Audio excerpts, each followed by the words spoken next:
آپ صلی اللہ علیہ وسلم نے ارشاد فرمایا سنت ابیکم ابراہیم، یہ تمہارے والد ابراہیم کی سنت ہے۔ صحابہ نے پوچھا ہمارے لیے اس میں کیا ہے؟ آپ صلی اللہ علیہ وسلم نے فرمایا ہر بال کے بدلے میں ایک نیکی۔ اس حدیث میں آپ صلی اللہ علیہ وسلم نے قربانی کا فلسفہ بیان کیا ہے۔ آج بہت سے لوگ یہ اعتراض کرتے ہیں، اشکال کرتے ہیں کہ بھئی یہ اتنے جانور کیوں کاٹے جا رہے ہیں، یہ پیسہ غریبوں کو دے دیا جاتا، اس سے غریب بچیوں کی شادی کرا دی جاتی، اس سے بیوہ عورتوں کے گھروں کے چولہے جل جاتے، لوگوں کو راشن تقسیم ہو جاتا ہے، تو اتنے لاکھوں کروڑوں جانور جو ہے نا وہ اللہ کے نام پہ کاٹ دیے جاتے ہیں، اور پھر اس کا گوشت بھی پوری طرح سے کھایا نہیں جا سکتا، اور اگر گوشت کھایا بھی جاتا ہے تو 3-4 دنوں میں پورے سال کا جو گوشت اسٹور ہو سکتا تھا وہ ہم 3-4 دنوں میں کھا کے ختم کر دیتے ہیں، جو پورے سال چل سکتا تھا۔ یہ بہت سارے اعتراضات ہوتے ہیں، تو آپ صلی اللہ علیہ وسلم نے ان تمام اعتراضات کا جواب اس حدیث میں دے دیا کہ صحابہ پوچھ رہے ہیں کہ قربانی کیا ہے، اس کا فلسفہ کیا ہے، تو آپ نے کیا فرمایا؟ تمہارے باپ ابراہیم کی سنت۔ کیا مطلب؟ کہ حضرت ابراہیم علیہ السلام کو اللہ نے حکم دیا کہ اپنے بیٹے کو ذبح کر دیں، تو ابراہیم علیہ السلام نے اللہ تعالیٰ سے اس حکم کی حکمت نہیں پوچھی کہ اللہ کیوں، میرے اس بیٹے کا کیا قصور ہے، یہ تو نے مجھے خوشخبری دی تھی کہ میں غلام حلیم کی آپ کو خوشخبری دیتا ہوں، قرآن مجید میں آتا ہے کہ ایسا بیٹا دوں گا جو بہت بردبار ہوگا، تو اللہ نے یہ بیٹا اگر مجھ سے کٹوانا ہی تھا، مجھ سے ذبح ہی کروانا تھا، تو نے مجھے یہ ہبہ کیوں دیا، یہ ہبہ کیوں کیا نے مجھے یہ گفٹ کیوں دیا، اور نے مجھے اس کی پیدائش سے پہلے اس کی بشارتیں کیوں دی؟ کوئی اشکال نہیں کیا ابراہیم علیہ السلام نے۔ پھر یہ اعتراض بھی ہو سکتا تھا کہ اللہ اس بیٹے کا قصور کیا ہے، اس نے کسی کو قتل نہیں کیا، اس نے کوئی جرم نہیں کیا، اور یہ تو ابھی بچہ ہے، اس عمر میں تو اگر کوئی جرم بھی کیا جائے تو بھی وہ قابل معافی ہوتا ہے، قابل گرفت نہیں ہوتا۔ ان تمام چیزوں کو نظر انداز کیا گیا، اور ابراہیم علیہ السلام نے اللہ کے حکم کو پورا کرتے ہوئے کوئی چون و چرا نہیں کی، اور فرمایا کہ میں اپنے بیٹے کو ذبح کروں گا۔ بیٹے کو کہا، اور بیٹا جواب میں کیا کہتا ہے؟ یا ابت افعل ما تؤمر، اے میرے والد، اللہ جس بات کا آپ کو حکم دے رہے ہیں وہ کر گزریے آپ۔ بیٹے نے بھی کوئی اعتراض نہیں کیا۔ تو ابراہیم علیہ السلام اللہ کے خلیل بنے اسی وجہ سے کہ انہوں نے اللہ کے حکم پہ اعتراضات نہیں کیے، اشکالات نہیں کیے۔ تو ہمیں رسول اللہ صلی اللہ علیہ وسلم نے بتا دیا کہ یہ قربانی ابراہیم علیہ السلام کی سنت ہے، تو ان تمام آداب کے ساتھ یہ ابراہیم علیہ السلام کی سنت ہے جن تمام آداب کا ابراہیم علیہ السلام نے خیال کیا تھا اور رعایت رکھی تھی۔ ان آداب میں سے ایک یہ بھی ہے کہ بس اللہ نے جو حکم دے دیا ہم اس حکم کے سامنے اپنے سر کو جھکا لیں،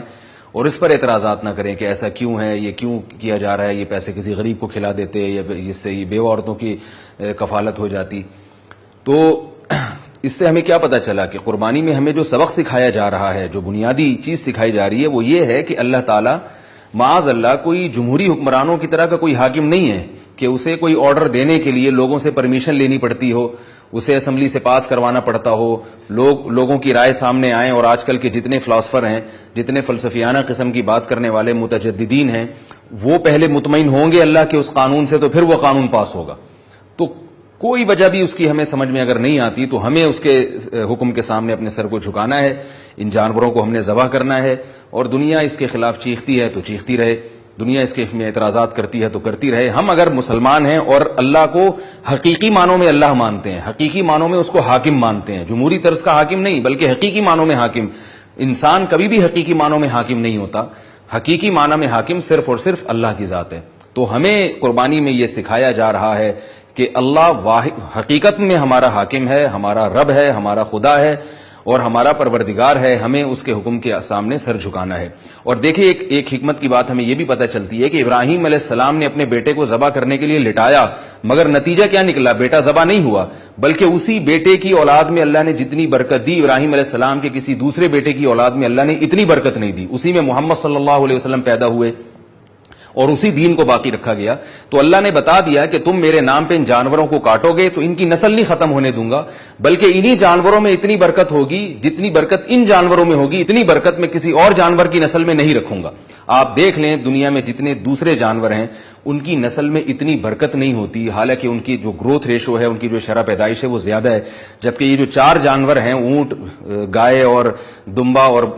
یہ جو بکرا وغیرہ ہیں، یہ جو 4 قسم کے جانور ہیں جسے ہم قربانی میں کاٹتے ہیں،